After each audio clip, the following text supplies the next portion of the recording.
Deus Todo-Poderoso diz: Para entrar na realidade, é preciso direcionar tudo para a vida real.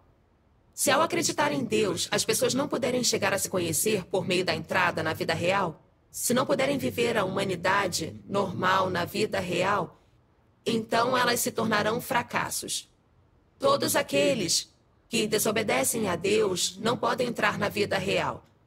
Todas são pessoas que falam em humanidade, mas vivem a natureza de demônios. Todas são pessoas que falam da verdade, mas ao invés disso vivem doutrinas. Os que são incapazes de viver a verdade na vida real são os que acreditam em Deus, mas são detestados e rejeitados por Ele. Você tem de praticar a sua entrada na vida real, conhecer suas próprias deficiências, desobediência e ignorância, e conhecer sua humanidade anormal e as suas fraquezas. Dessa forma, todo o seu conhecimento será integrado à sua situação e dificuldades reais. Somente esse tipo de conhecimento é real e pode permitir que você realmente compreenda a sua própria condição e alcance a transformação do seu caráter. Eu gostaria de ler mais uma passagem das palavras de Deus. Está bem. Ótimo. Ao buscar a entrada na vida, é preciso examinar as próprias palavras, os próprios feitos, pensamentos e ideias em todos os assuntos que encontrar na vida diária. É preciso entender os próprios estados e então compará-los com a verdade, buscar a verdade e entrar na realidade da verdade que se entende. Durante o processo de entrar na realidade da verdade, é preciso entender os próprios estados e vir diante de Deus com frequência para orar e suplicar a Ele. Também é preciso comungar com frequência com outros irmãos e irmãs de coração aberto, buscar a senda de entrar na realidade da verdade e buscar os princípios da verdade.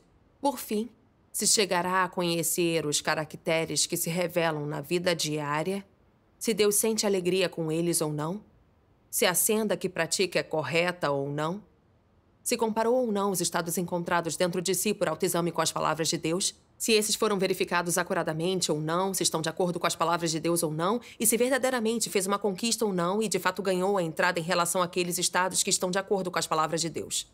Quando vive frequentemente dentro desses estados, dessas condições, então gradualmente você chegará a ter um entendimento básico de algumas verdades e de seus estados reais. As palavras de Deus nos mostram a senda para a entrada na vida, que é examinar todos os nossos pensamentos e atos em tudo o que acontece na vida real. E depois compará-los com as revelações das palavras de Deus, refletindo e conhecendo o nosso caráter corrupto e buscando usar a verdade para resolvê-los. Essa é a única forma de realmente nos conhecermos e entrarmos na realidade das palavras de Deus. Isso. Eu gostaria de compartilhar um pouco das minhas experiências. Ótimo. O irmão Shane compartilhou uma experiência dele em uma reunião 6 meses atrás. Quando ele terminou, eu achei que ele tinha sido voluntarioso em seu dever e violado os princípios, por isso foi podado e lidado.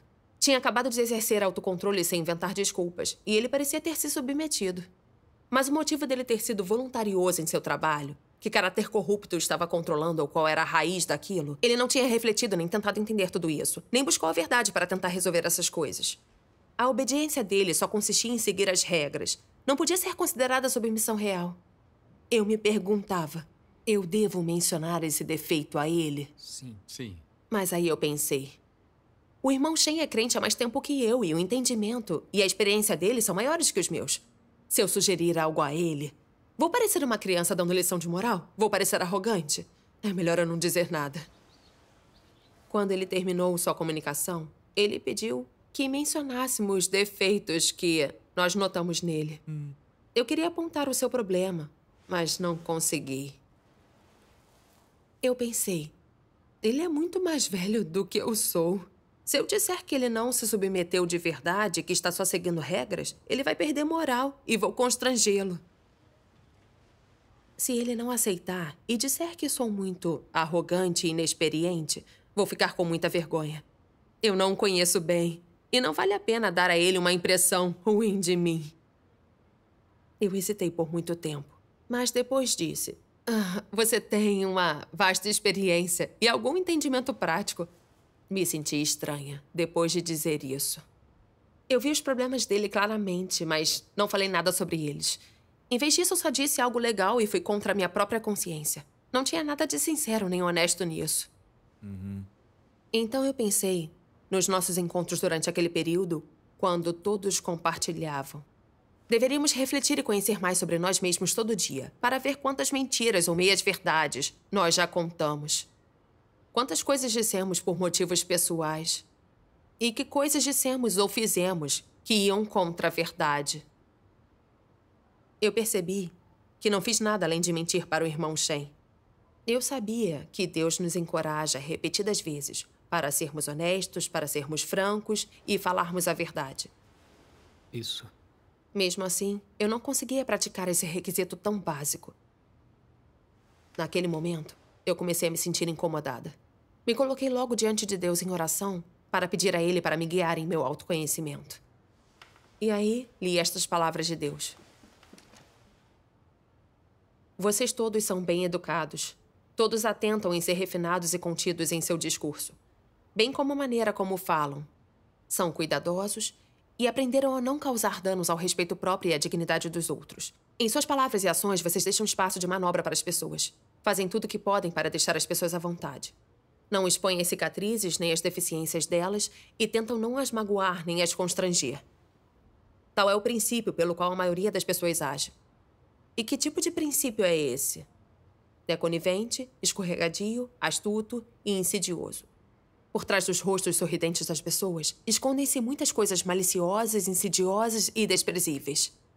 Por exemplo, quando interagem com os outros, algumas pessoas, assim que veem que o outro tem um pouco de status, começarão a falar de modo sereno, agradável e lisonjeiro, para fazer com que o outro se sinta confortável. Mas isso é de fato o que elas estão pensando genuinamente? Por que falam assim? É quase certo que elas abrigam segundas intenções e motivações. Tais pessoas têm trevas em seu coração e são desprezíveis demais. O modo como tais pessoas se conduzem na vida é nojento e repulsivo. As palavras de Deus revelaram exatamente o estado em que eu estava. Eu não era nada honesta nas minhas palavras, era incrivelmente vaga. Eu falava de uma maneira evasiva para não magoar as pessoas e sempre dizia coisas boas. Por fora, parecia que eu estava pensando nos outros. Mas meus verdadeiros motivos eram fazer os outros falarem bem de mim e proteger meu próprio prestígio e status. Tendo ouvido as experiências dele, eu sabia bem que o irmão Shen estava seguindo demais as regras. E que isso não seria útil na entrada dele na vida. Mas eu achei que mencionar isso iria envergonhá-lo e dar a ele uma impressão ruim de mim. Então eu fiquei calada. Mesmo quando ele me pediu sugestões, eu não fui direta. Em vez disso, eu só o elogiei e o enganei. Eu fui astuciosa e dissimulada. O irmão Shen nos pediu para apontarmos os defeitos dele, porque ele queria corrigir as deficiências e defeitos dele. Mas eu não só falhei na minha responsabilidade de ajudá-lo, como elogiei e o enganei, dando uma falsa impressão a ele. Foi só então que eu percebi que eu soava gentil e delicada, que ninguém ficava ofendido, mas que quando estava diante de um problema, eu não praticava a verdade. Eu não estava sendo uma boa pessoa, eu estava sendo astuciosa e dissimulada.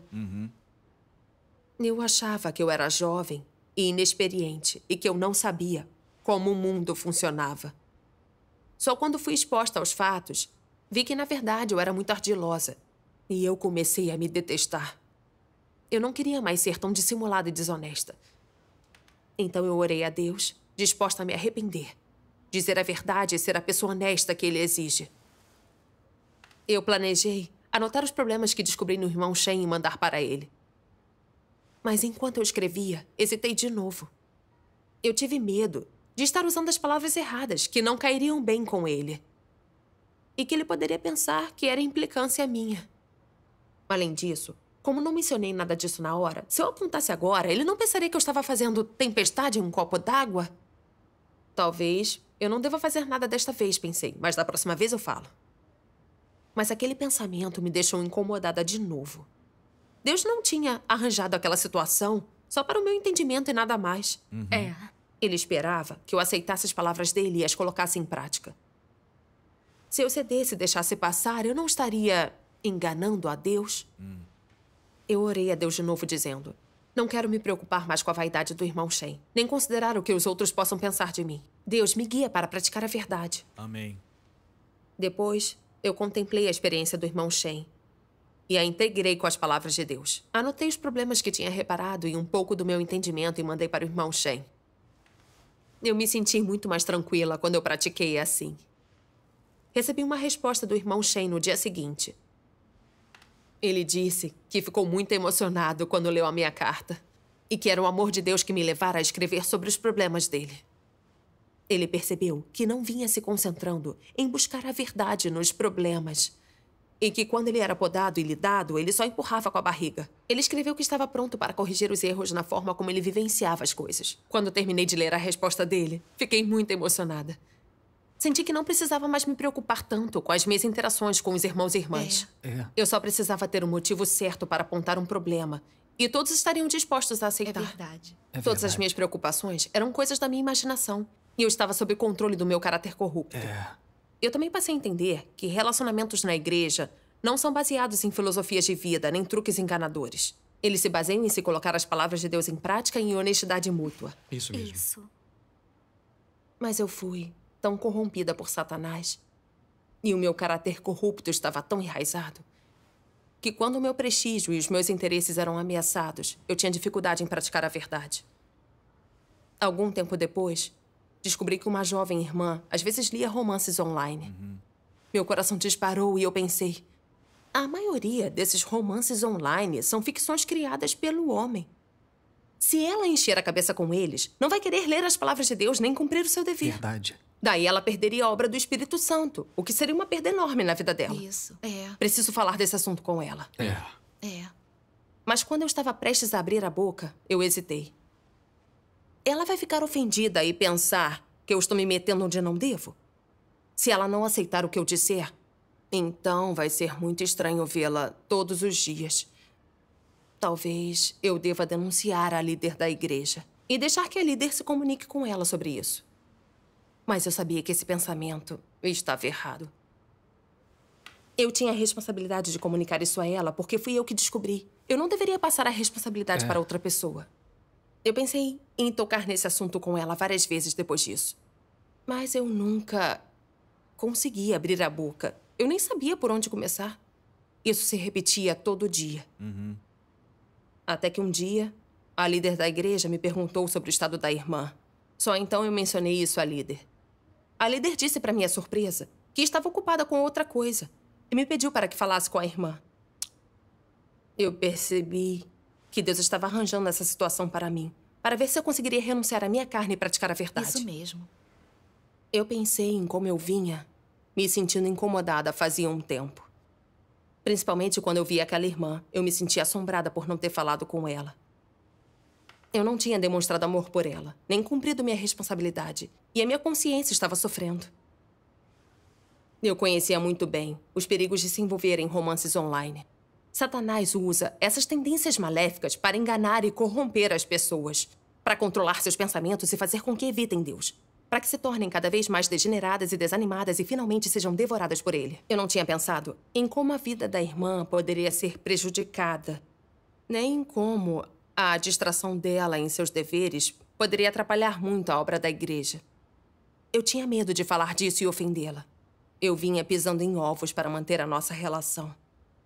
Fui muito egoísta e detestável. E aí, li estas palavras de Deus.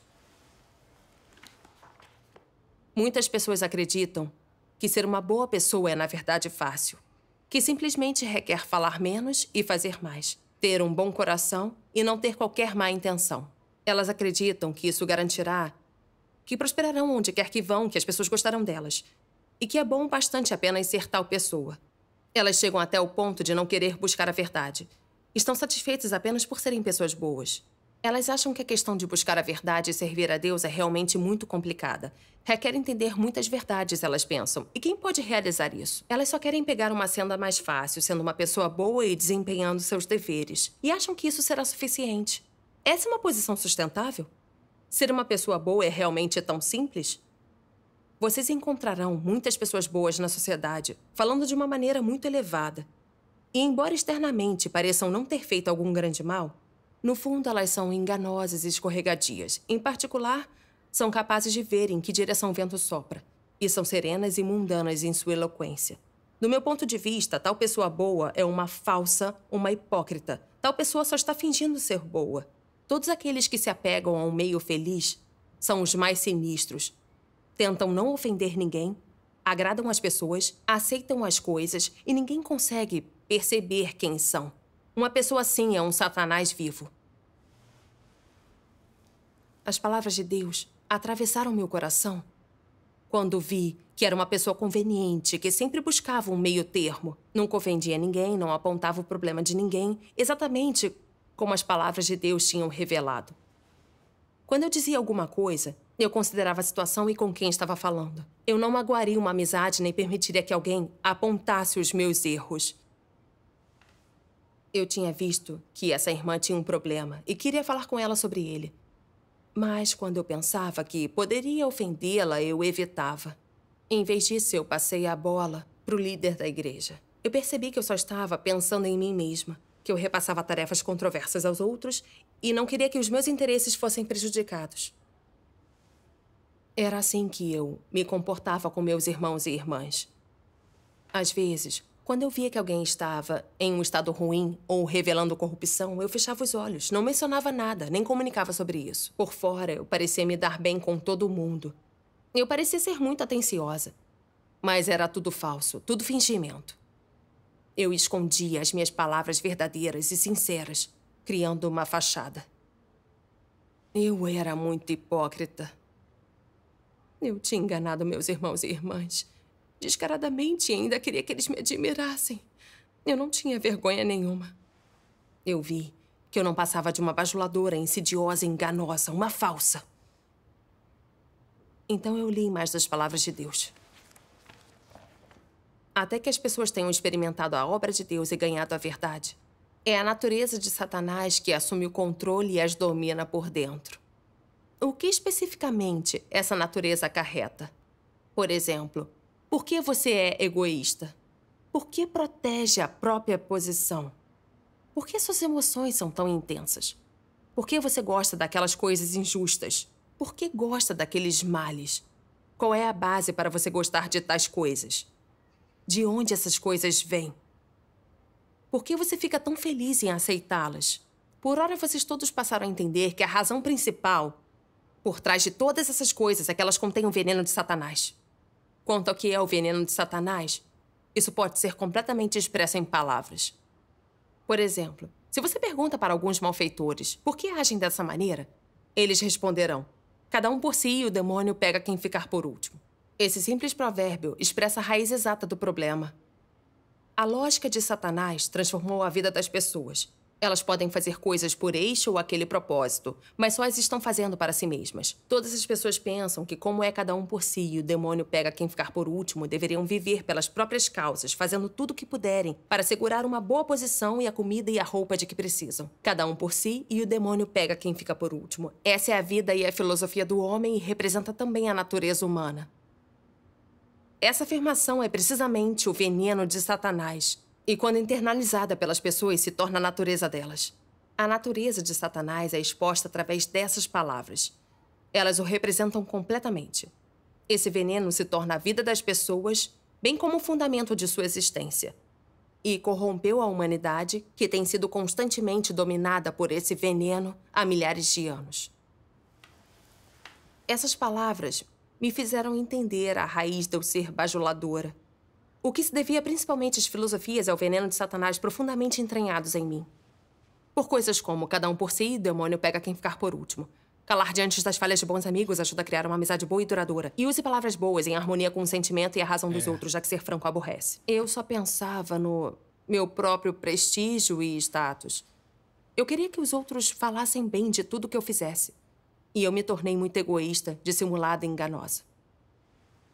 Desde que eu era pequena, minha mãe e meu pai sempre me diziam que eu devia ouvir mais do que falar. Quanto menos eu falasse, melhor. Eles me ensinaram a não ser muito direta com os outros, porque eles não gostariam. Eu vivia sob essas filosofias satânicas e raramente era aberta e sincera com outras pessoas. Mesmo com os meus melhores amigos, eu raramente me abria para apontar os defeitos deles, com medo de desagradar e manchar a minha imagem. Em vez disso, eu preferia concordar com o que eles achavam e os bajulava. Mas era tudo mentira, um golpe. Eu percebi que vivendo sob essas filosofias de vida satânicas, eu só me tornava incrivelmente falsa, ardilosa, egoísta e vil. Eu pensava só nos meus interesses e não nos outros. Eu não era sincera com as pessoas, nem as amava. Alguém como eu não podia ajudar nem beneficiar ninguém de forma alguma e não era digna de me tornar próxima de ninguém. Eu vi que essas filosofias satânicas eram muito absurdas e que elas nunca deveriam ser princípios de conduta. Vi que viver sob essas filosofias de vida satânicas só podia nos tornar mais corruptos e desprovidos de humanidade. É mesmo? Eu pensei em todas as vezes que eu notei um problema, mas eu não disse nada. Eu senti culpa depois. Como se tivesse uma pedra no meu coração que eu não conseguia tirar. Parecia que eu sabia a verdade, mas não conseguia colocá-la em prática. Eu fui muito covarde, sem nenhuma dignidade ou integridade. Com a minha idade, eu ainda não conseguia ser uma pessoa decente. E não conhecia os princípios das interações humanas. Em vez disso, eu buscava os métodos seculares ensinados e propagados por Satanás. Eu me odiei muito naquele momento. Eu não queria mais viver sob aquelas filosofias satânicas. Eu só queria agir e me conduzir de acordo com as palavras de Deus. Então, eu li estas palavras de Deus. Qual é a prática mais importante de ser uma pessoa honesta? É que seu coração precisa estar aberto a Deus. O que eu quero dizer com aberto? Significa dar a Deus uma visão cristalina de tudo o que você pensa, do que são as suas intenções e do que o controla. Se o que você diz é o que está em seu coração, sem a menor diferença e sem qualquer encobrimento, sem um lado sombrio, sem que os outros tenham de fazer suposições ou sondar mais a fundo fazendo perguntas, e sem você precisar se mostrar evasivo em vez disso dizendo exatamente o que pensa sem qualquer outra intenção, então isso significa que o seu coração está aberto. Às vezes, sua fraqueza pode magoar os outros e desagradá-los. No entanto, alguém diria: você está falando de uma forma tão honesta e me magoou mesmo. Não posso aceitar a sua honestidade? Não, ninguém diria. Mesmo que às vezes magoe as pessoas, se você puder se abrir para elas e pedir desculpas, admitir que falou sem sabedoria e não levou em consideração as suas fraquezas, elas verão que você não tem ressentimentos, que é uma pessoa honesta e que simplesmente não presta muita atenção no modo como fala e é apenas franco demais. Ninguém culpará você por isso. A parte mais importante de ser uma pessoa honesta é que seu coração precisa estar aberto a Deus.